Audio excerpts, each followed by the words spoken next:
So I'm Marc Reguera. I've been at Microsoft for 20 years. I'm a finance director in the enterprise partner group, which basically focuses on the biggest accounts at Microsoft. In the past, I was the CFO of all our call centers, and I worked also on the product groups, and now I'm more focused with the sales organization. The role of CFO is evolving and has evolved dramatically. I'd say since the crisis that happened, the financial crisis in 2009, I think 40 to 45% of, for example, CIOs now report to the CFO.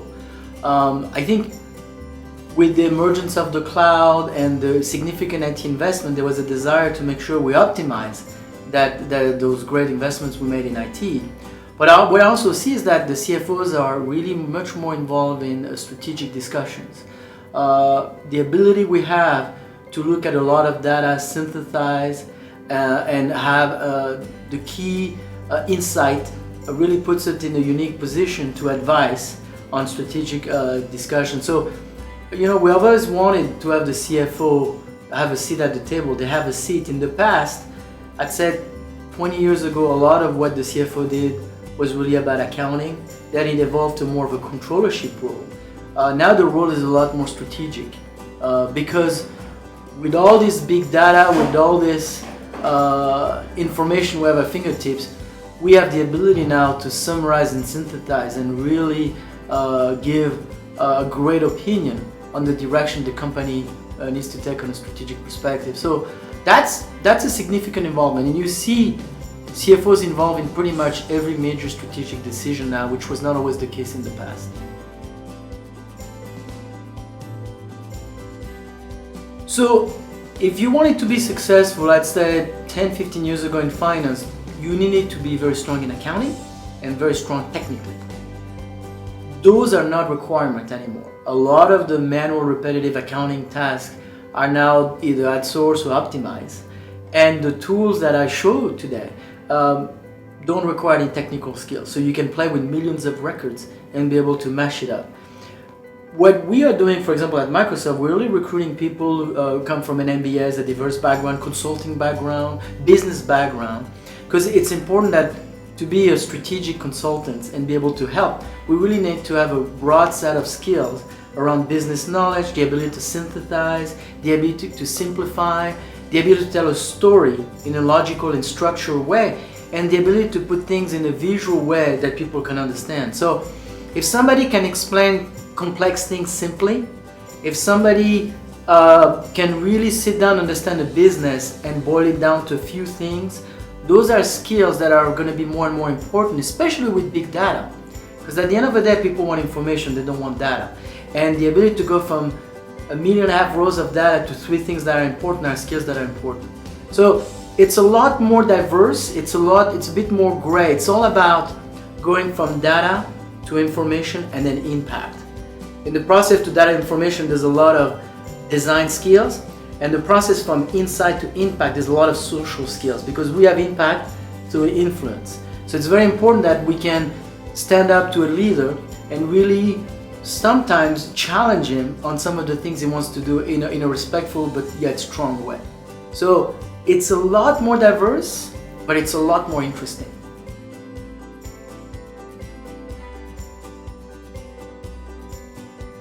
So the ability to take a lot of tasks that you were doing with a lot of servers to some virtualize and then to outsource it gives you a lot of cost benefit, but also a lot of flexibility in what you can do.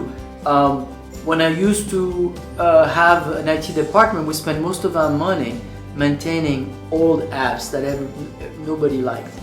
With the cloud, you can now invest in new and spend most of your money on new applications that really can add value. So it's really a paradigm shift. Embracing technology is critical in the way you manage the IT. The cloud is a huge opportunity. And then the way you deal with data. Everybody hears about big data, but people don't want data, people want information. So you need to embrace technology to take millions of rows of data and with visuals shows the outliers, how things are going. And then we have this thing called machine learning, and where it can be so sophisticated and tell you if this customer bought these 3 things, and is this kind of customer is more likely to buy these 4 things. And that really is really exciting. So for me, the technology gives you an edge in leveraging the cloud in terms of the cost, benefits, and the value. But also the other part is on the conversion of taking advantage of the data you have, so you can get the insight that gives you the ability to optimize your resource, grow your revenue, or save money. So that's why technology is critical.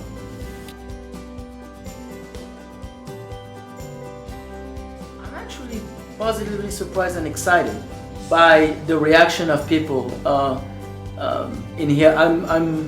I think it's a region that is really open to innovation. There is a cultural mindset that people are excited about it. I mean, usually when you come with something new, you have 20% of folks who are excited, the early adopters, 70% that want to watch, and 10% no matter what you do, it's not going to work. I see a high percentage of people, more than 20%, who have really an interest and a curiosity that is probably culturally different, that may be different than other regions. I think you mentioned that it's a region that is open to innovation.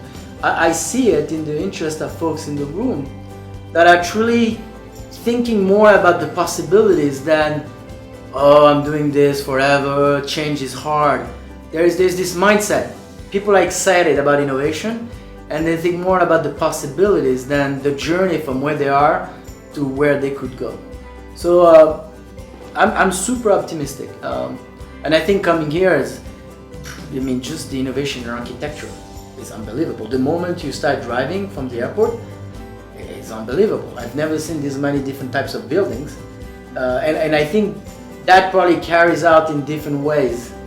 And I think, you know, the Renaissance started because you had a lot of different people in Florence, artists, painters, who created a movement. I think the fact that you have a lot of diverse set of people in one place creates innovation, and so diversity and density favors innovation and creativity. And I think Dubai is a place where you have a lot of diverse people with different set of skills. And I think that may be why you have people open to innovation. I don't know enough the place, but from what I see a lot of different people from different places with different set of skills. And that's the perfect setting for innovation, in my opinion.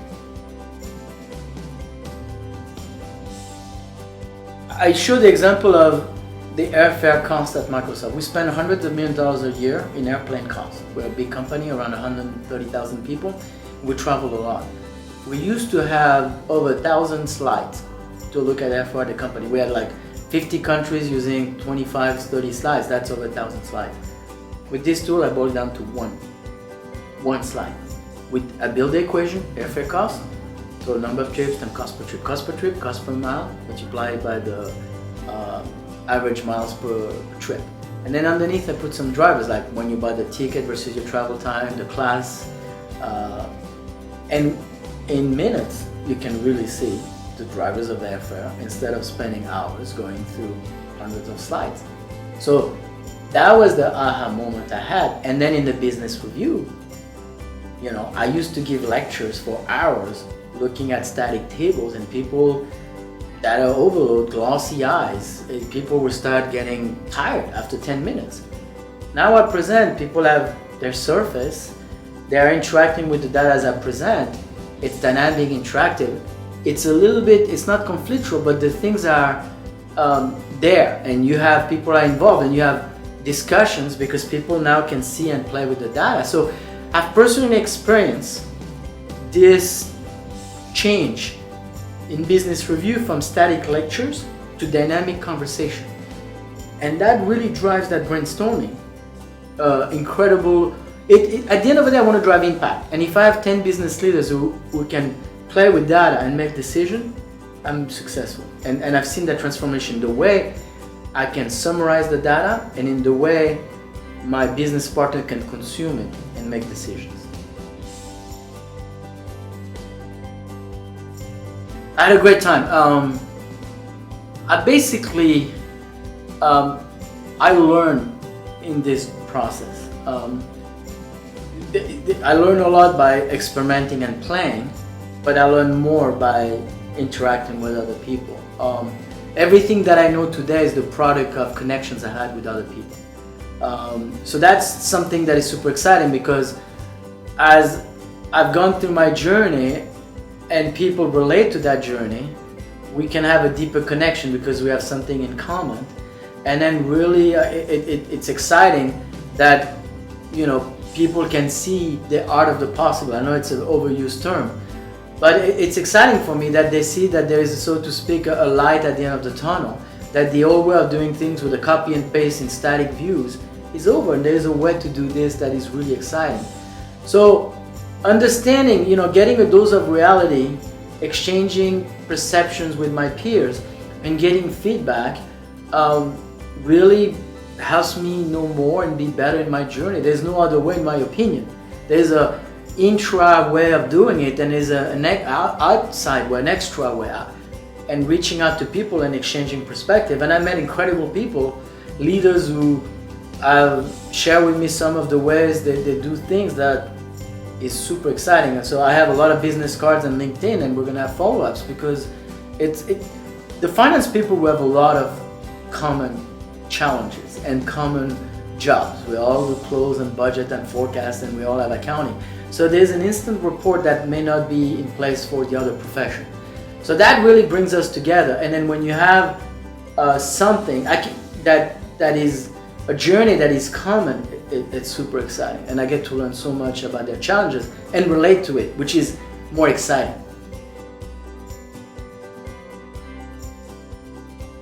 You have to be obsessed in learning and growing with others. I think the world is so complex, and the role of the CFO is so difficult, that you have to go with a learning mentality instead of a knowing mentality in anything we do.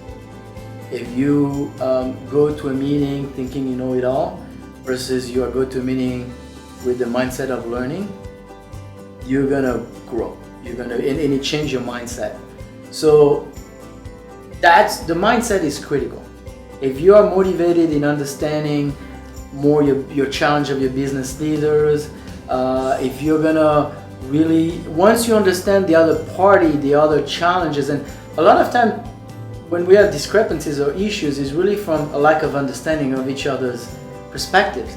And so if you go thinking you're gonna learn something instead of thinking you know it all, it's gonna change anything. So if I had to say one thing, have a learner mentality instead of a knower mentality. And if you go with a learner mentality, and that applies to anything, you're gonna grow, because you're gonna have to grow. And whatever you do today will be different in 5 years. You're gonna have to acquire new skills, and that only comes with having that mindset, which will make you open to new things.